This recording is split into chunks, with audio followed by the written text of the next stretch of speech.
Mecânica, sou professor do IFRS Campus Ibirubá, sou formado em Ciência da Computação pela Universidade de Passo Fundo e fiz mestrado e doutorado pela Universidade Federal do Rio Grande do Sul, também na área de Ciência da Computação. Ingressei aqui no Campus Ibirubá no ano de 2010, já fiz o concurso para cá e ingressei no campus. Na época eu estava fazendo ainda o mestrado, então concluí o mestrado já trabalhando aqui, depois iniciei o doutorado trabalhando aqui, pedi licença capacitação e aí concluí o meu doutorado e retornei do doutorado em 2017.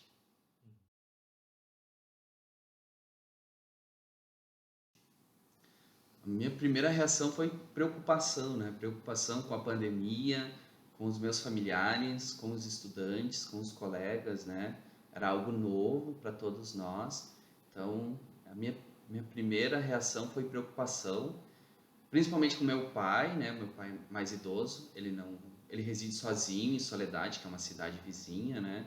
E aí, como teria toda aquela questão de não vai para o mercado, que teria que ter um cuidado maior, a minha maior preocupação foi com ele naquele momento. No período que ainda não ocorriam as atividades, eu desenvolvia de forma remota, né? Eu estava lá em Soledade, e em agosto, que aí eu vi que tinha um pessoal que precisava vir ao campus para as atividades essenciais, e aí eu fui percebendo que esse pessoal estava muito sobrecarregado.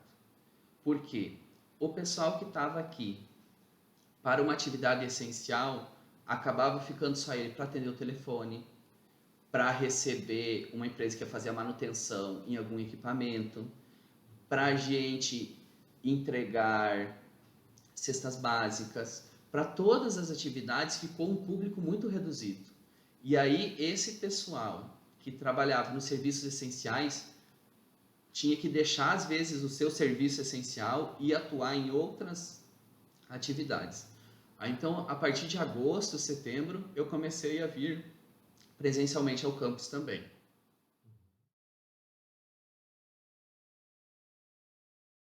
No ano de 2020, a gente estava em estruturação, e aí a gente já colocou como plano de ação, né, a gente já tinha pandemia, né?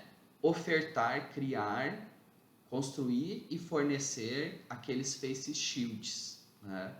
Então, a gente até conseguiu alguns equipamentos de forma mais rápida, porque tinha essa intenção de colaborar com as instituições públicas da região.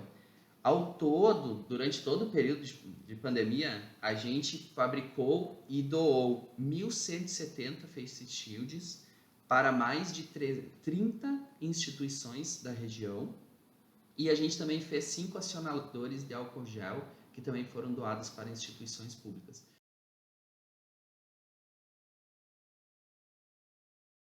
Né? Teve muitos alunos, principalmente dos cursos técnicos integrados, que eles pediram transferência. Também teve inúmeros estudantes de cursos subsequentes e mesmo superiores que evadiram nesse período, uma vez que a gente não estava com o calendário, né? Não tinha previsão certa de quando iria terminar aquele ciclo. Também, pensando assim em termos de aprendizagem, a gente viu que os estudantes no início, eles estavam engajados porque eles estavam ansiosos por iniciar, mas depois eles acabaram se sobrecarregando um pouco. O ensino técnico integrado nosso é de 3 anos, então eles têm aula manhã e tarde, regularmente, né? E são inúmeras disciplinas.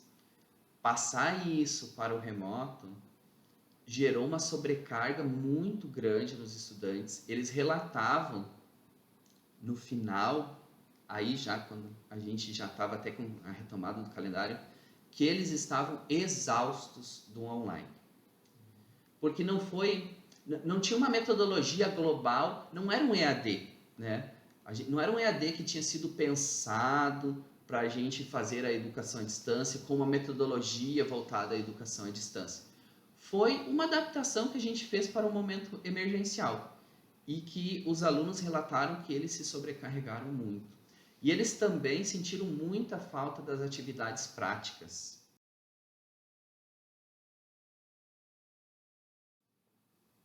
Bom, a gente teve um cenário um pouco diferente dos outros campi, né? Porque a gente retornou em janeiro, ainda com o calendário de 2021, né?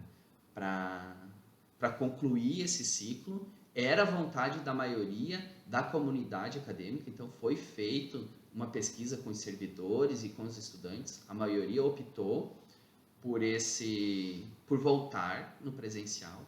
Nós retornamos em janeiro, em um período que até então tinha dado uma amenizada nos indicadores, até que foi feita uma reunião do Conselho de Campus que decidiu então por retornar de forma remota até o final do calendário acadêmico de 2021.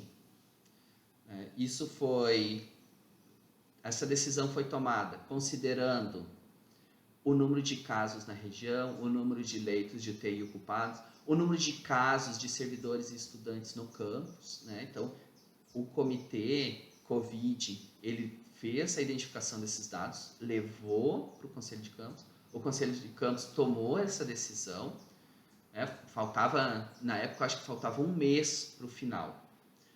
Mas a comunidade acadêmica, principalmente os estudantes dos cursos técnicos integrados e seus familiares, não concordaram com essa decisão, fizeram inclusive protestos, foram na Câmara de Vereadores, fizeram protestos na cidade, mas com muito diálogo eles conseguiram compreender, né? Mas foi um período bem turbulento. E aí depois, quando a gente retornou, aí saímos de férias, né? Concluímos o calendário acadêmico de 2021, fomos para as férias, retornamos aí com uma situação da pandemia minimizada, né? Com não tantos casos, com um número de mortes muito menor do que tinha antes e com um plano de contingência mais flexível. E então, esse retorno já com o calendário de 2022 eu achei que foi muito mais tranquilo.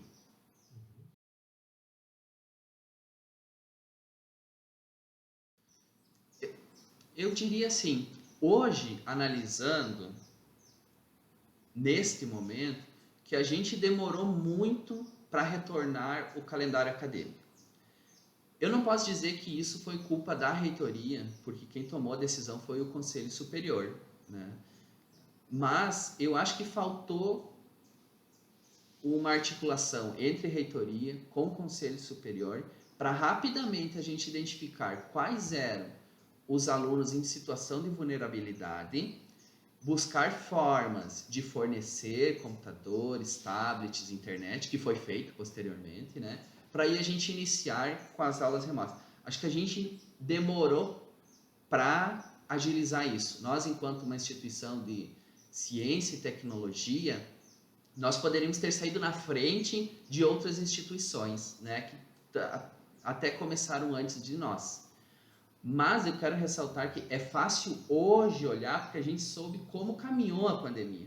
Na época a gente sabia que a gente imaginava que rapidamente a pandemia ia arrefecer, que a gente ia poder retornar ao presencial, que a gente sabia das vantagens do presencial, né? Então, tenho consciência disso, mas em uma próxima pandemia, eu diria que a ação mais rápida seria identificar quais são os alunos em vulnerabilidade, dar os meios para que eles possam acompanhar e o mais breve possível iniciar remotamente.